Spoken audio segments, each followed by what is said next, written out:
Hi guys, Radhe Radhe. Welcome on Balaji classes guys. Welcome on Balaji classes by Atul Vajpayee sir. Guys हम लोग पढ़ेंगे आज प्राचीन भारत पर विदेशी आक्रमण। गाइस देखते हैं कहाँ से स्टार्ट होती है प्राचीन भारत पर विदेशी आक्रमण की कहानी, कब होता है पहला प्राचीन भारत पर आक्रमण। तो गाइस स्टार्ट होगी, इस कहानी की शुरुआत होती है प्राचीन भारत पर विदेशी आक्रमण की। गाइस शुरुआत होती है जो फारस से। कहाँ से होती है गाइस? फारस से होती है, वही फारस जिसे हम लोग ईरान भी कहते हैं। इसकी शुरुआत होती है प्राचीन भारत पर पहला जो आक्रमण किया जाता है वो साइरस द्वितीय द्वारा किया जाता है। किसके द्वारा गाइस? साइरस द्वितीय किया जाता है, जो कि सफल नहीं हुआ। तो गाइस यहाँ से ये मोस्ट इंपॉर्टेंट पॉइंट है कि भारत पर पहला जब ईरानियों का आक्रमण शुरू हुआ, तो प्राचीन भारत पर जब ईरानियों ने पहले आक्रमण किया तो उसका आक्रमण साइरस द्वितीय जी ने किया, लेकिन जो सफल नहीं रहा। तो दो बातें यहाँ से याद रखनी। पहली चीज, ईरान, इराक और फारस एक ही है, जिसे हम साइरस द्वितीय जी ने जब पहला आक्रमण किया था, जो कि सफल नहीं रहा। तो गाइस उसकी बात करते हैं। साइरस द्वितीय जी ने क्या यहाँ हकमानी साम्राज्य की नींव रखी। किसकी नींव रखी गाइस? हकमानी साम्राज्य की नींव रखी, जो 558 ईसा पूर्व से 529 ईसा पूर्व तक शासन किया, जिसे कुरुज भी कहते हैं, कुरुज भी कहा जाता है। तो यहाँ से दो फिर मोस्ट इंपॉर्टेंट पॉइंट बचे। एक किया कि साइरस द्वितीय जो हकमानी वंश था, इसे कुरुज भी कहते थे, और कब? 558 ईसा पूर्व से 529 ईसा पूर्व तक शासन किया, हकमानी राज्य चला। भारत पर पहला सफल आक्रमण। गाइस यहाँ इंपॉर्टेंट, अब मोस्ट इंपॉर्टेंट पॉइंट ये बन रहा है, भारत पर पहला सफल आक्रमण दारा प्रथम, जिसे डेरियस कहा जाता है, डेरियस ने किया। तो प्राचीन भारत पर कहाँ गाइस? प्राचीन भारत पर पहला सफल आक्रमण जो दारा प्रथम जी ने किया। और दारा प्रथम के जो अभिलेख थे, दो अभिलेख थे। पहला था बेरुस्तून, जिसपे सिंधु और उसके तटवर्ती विजय का बारे में जानकारी मिलती है, और दूसरा इनका अभिलेख था नक्शे रुस्तम। क्या गाइस था? नक्शे रुस्तम। तो यहाँ से हमने दो बातें मोस्ट इंपॉर्टेंट, दो मेन बातें हमने सीखी। पहली बात ये कि भारत पर ईरानियों का आक्रमण जब हुआ प्राचीन भारत में, तो उसमें साइरस द्वितीय जी ने किया, जो कि सफल नहीं हुआ, और दूसरा जब किया दारा प्रथम जी ने, जो कि सफल रहा। आगे गाइस बात करते हैं, नेक्स्ट स्लाइड में देखते हैं। इस स्लाइड में गाइस बात की जाए साइरस द्वितीय जी की। क्या बात की जा रही है? साइरस द्वितीय जी के दारा तृतीय हकमानी, लिखा है दारा तृतीय हकमानी वंश का अंतिम शासक था। तो दारा हकमानी वंश की नींव किसने रखी? साइरस द्वितीय जी ने नींव रखी थी, लेकिन अंतिम शासक कौन था? दारा तृतीय था। ठीक है, और दारा प्रथम जी ने भारत पर सफल आक्रमण किया था। आगे लिखा है जिसे सिकंदर ने परास्त कर दिया। तो दारा तृतीय को किसे परास्त कर दिया? सिकंदर ने। इसका मतलब भारत पे अब शासन आ गया यूनानियों का, और फारसी यानी ईरानियों का शासन खत्म हो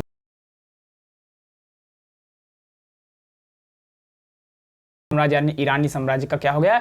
पतन हो गया। और अब इसी सिकंदर के साथ आ गया भारत में यूनानी। आइए गाइस हम सिकंदर को थोड़ा विस्तार से देख ले हैं, क्योंकि इनसे रिलेटेड इंपॉर्टेंट क्वेश्चन और बहुत सारे क्वेश्चन पूछे जाते हैं। ओके गाइस, ठीक, नेक्स्ट स्लाइड में चलते हैं। गाइस इस स्लाइड में बात की गई है, लिखा है फारसी मुद्रा। देखिए गाइस जो फारस के ईरानियों का आक्रमण, तो उनसे हमारी संस्कृति पे क्या असर पड़ा, क्या हुआ, ये देखते हैं। फारसी मुद्रा सिगलोई। फारसी के लोगों की जो मुद्रा थी उसे सिगलोई कहा हुआ। फारसी मुद्रा के ही आधार पर भारत में सर्वप्रथम मुद्रा का प्रचलन हुआ। और फारसी की जो स्वर्ण मुद्रा थी उसे डेरिक कहते, तो चांदी की मुद्रा को सिगलोई कहा जाता था। तो यहाँ दो चीजें इंपॉर्टेंट रखी है कि भारत की जो फारसी मुद्रा थी, स्वर्ण मुद्रा, उसे डेरिक कहा जाता था, और चांदी की मुद्रा को सिगलोई कहते थे। यहाँ से दो बातें इंपॉर्टेंट सीखनी। आगे गाइस फारसी संपर्क। फारसी संपर्क के स्वरूप भारत में एक नई लिपि, जिसे कहते हैं खरोष्टी। गाइस खरोष्टी लिपि क्या है, अभी बातें हैं, जो अरामेक लिपि से जन्मी थी। खरोष्टी लिपि का जन्म हुआ भारत में फारसी साम्राज्य के आगमन से। तो गाइस देखते हैं खरोष्टी लिपि क्या है, इसके विषय में थोड़ा सा देख लेते हैं। According to Google, according to Wikipedia, like लिखा है खरोष्टी लिपि क्या होता है? भारत के पश्चिमोत्तर क्षेत्रों में प्रचलित यह लिपि दाएं से बाएं लिखी जाती थी। खरोष्टी लिपि कैसे लिखी जाती है गाइस? दाएं से बाएं लिखी जाती है। आगे लिखा है इसे विदेशी उपगम लिपि या आरामेक या सीरियाई लिपि भी कहा जाता है। अगर इससे रिलेटेड क्वेश्चन आता है, खरोष्टी लिपि का दूसरा क्या नाम है, तो आरामेक लिपि, सीरियाई लिपि के रहती क्वेश्चन। इससे यहाँ ये बन सकता है कि भारत के पश्चिमोत्तर में खरोष्टी लिपि का लिखने का क्या माध्यम था, तो दाएं से गाइस, दाएं से बाएं था। ठीक है गाइस, आगे लिखा है इसमें कुल 37 यानी 37 वर्ड वाली लिपियों में स्वरों का अभाव था, यहाँ तक कि मात्राएं तथा संयुक्त अक्षर भी नहीं मिलते थे। आगे लिखा है सम्राट अशोक के शहबाज गढ़ी और मान सेहरा। कौन से दो अभिलेख? सम्राट अशोक जी के एक शहबाज गढ़ी और मान सेहरा जो पाकिस्तान में स्थित है, स्थित अभिलेखों में खरोष्टी लिपि का प्रयोग किया गया है। पहले क्या करते थे, पत्थरों में जो शिलालेख लिखे जाते तो अशोक जी के जो शिलालेख थे शहबाज गढ़ी और मान सेहरा, ये दोनों खरोष्टी लिपि में लिखे हुए।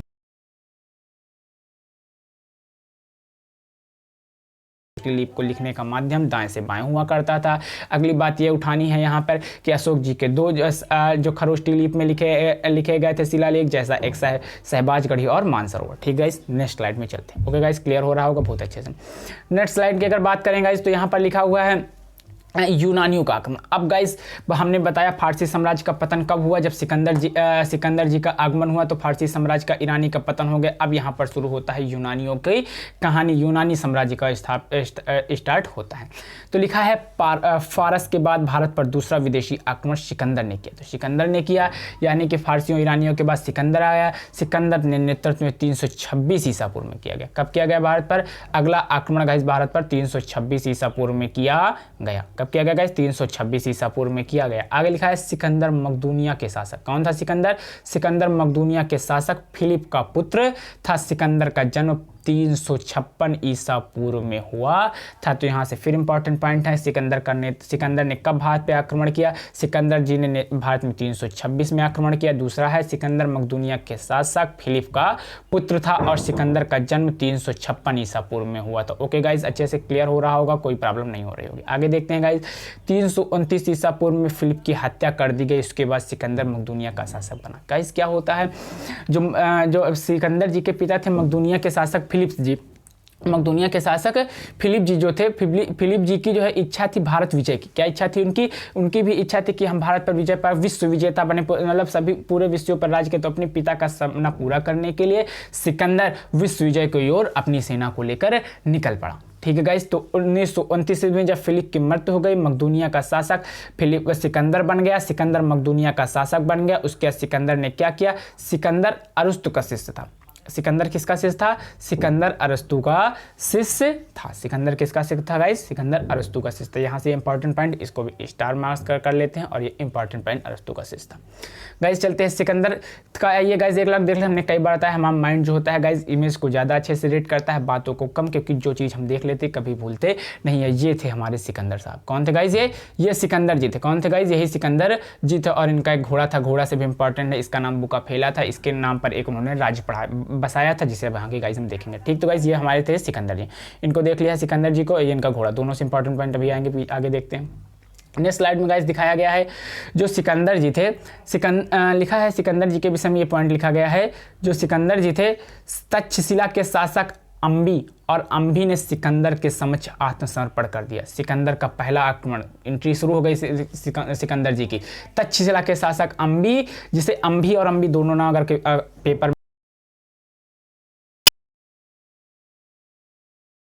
ने सिकंदर के सामने आत्मसमर्पण कर दिया। भारत में सिकंदर का युद्ध पौरव राजा पोरस के साथ हुआ। गाइस पौरव राजा पोरस थे, वह भी बहुत बहादुर था, मतलब दोनों के साथ जब युद्ध हुआ, दोनों के साथ बराबरी का युद्ध था। पौरव राजा पोरस तब रहा, लेकिन फिर भी इस युद्ध में जीत सिकंदर की, सिकंदर की जीत हो गई। इस युद्ध में किसकी जीत हुई गाइस?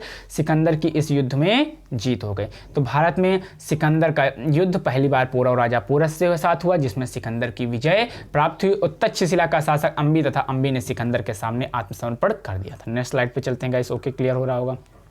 ठीक है, अगली स्लाइड में गाइस बात की गई है यह युद्ध जब पौरव राजा पोरस के साथ हुआ, यह युद्ध वितस्ता यानी झेलम नदी के तट पर हुआ था। इसे हाइड्रेस्पीच के युद्ध के नाम से भी जाना जाता है गाइस। यस गाइस, वितस्ता और झेलम नदी के तट पर हुआ था, इसलिए इसे हाइड्रेस्पीच का युद्ध भी कहा जाता है। आगे गाइस क्लियर हो गया, हाइड्रेस्पीच का युद्ध भी कहा जाता है। आगे गाइस बात करें तो सिकंदर की सेना ने व्यास नदी को पार करने से मना कर दिया, अतः सिकंदर 325 ईस्वी में वापस लौट गया, मकदूनिया वापस लौट। सिकंदर की सेना ने क्यों? क्योंकि विजय पा कर सिकंदर की सेना जो विजय इतनी ज़्यादा विजय प्राप्त कर ली थी, कोई बहुत सारे युद्ध जीत कर सिकंदर की सेना पस्त पड़ चुकी थी, वो अब हार मान चुकी थी। उसका अब आगे युद्ध में करना और भारत विजय पर के मार्ग पर चलना की इच्छा नहीं थी, इसलिए सिकंदर की सेना ने व्यास नदी को पार करने से मना कर दिया और 325 ईस्वी में सिकंदर फिर से वापस चले गए। तो अब गाइस सिकंदर वापस जा रहा है, तो उसने क्या किया आगे देखते हैं।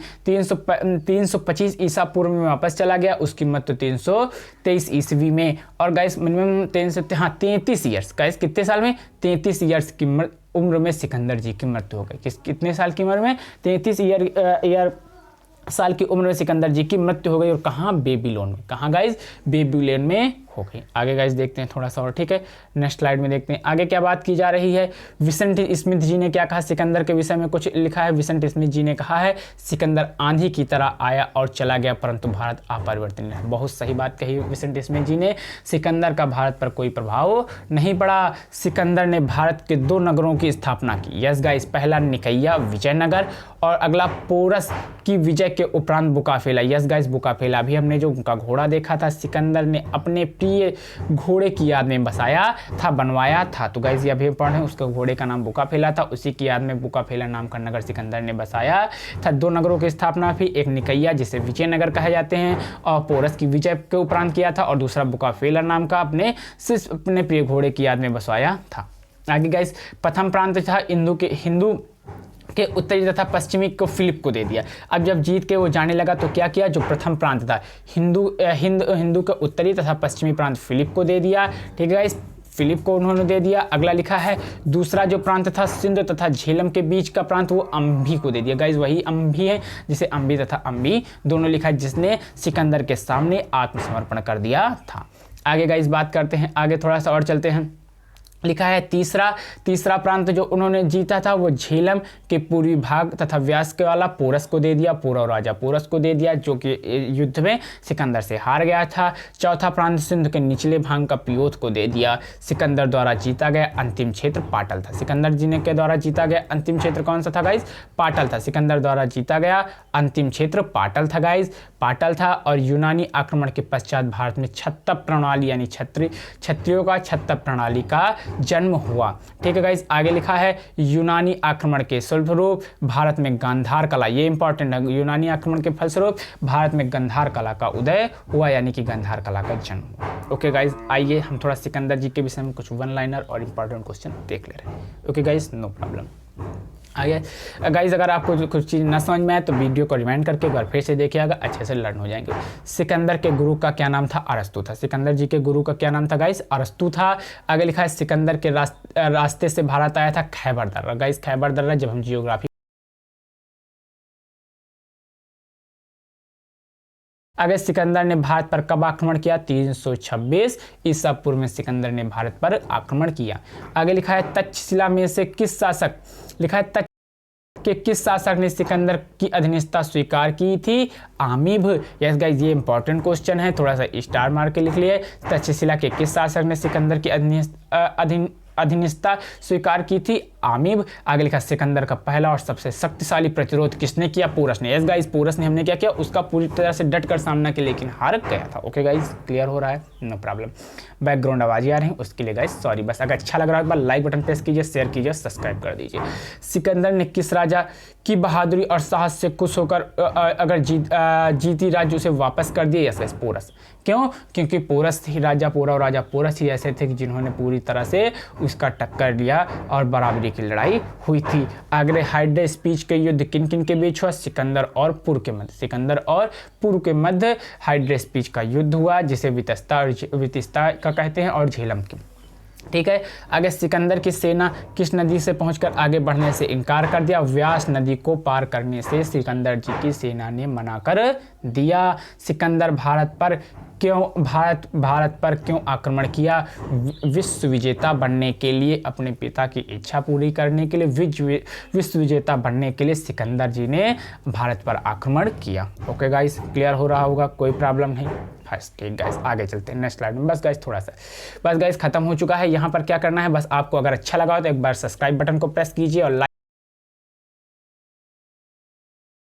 नेक्स्ट वीडियो में, जब तक के लिए राधे राधे, बाय, जय हिंद, जय भारत। ठीक है गाइस, आपको अगर अच्छा लगा हो तो लाइक कर दीजिए, शेयर कर दीजिए और सब्सक्राइब कर दीजिए। तब तक के लिए थैंक यू फॉर क्लास।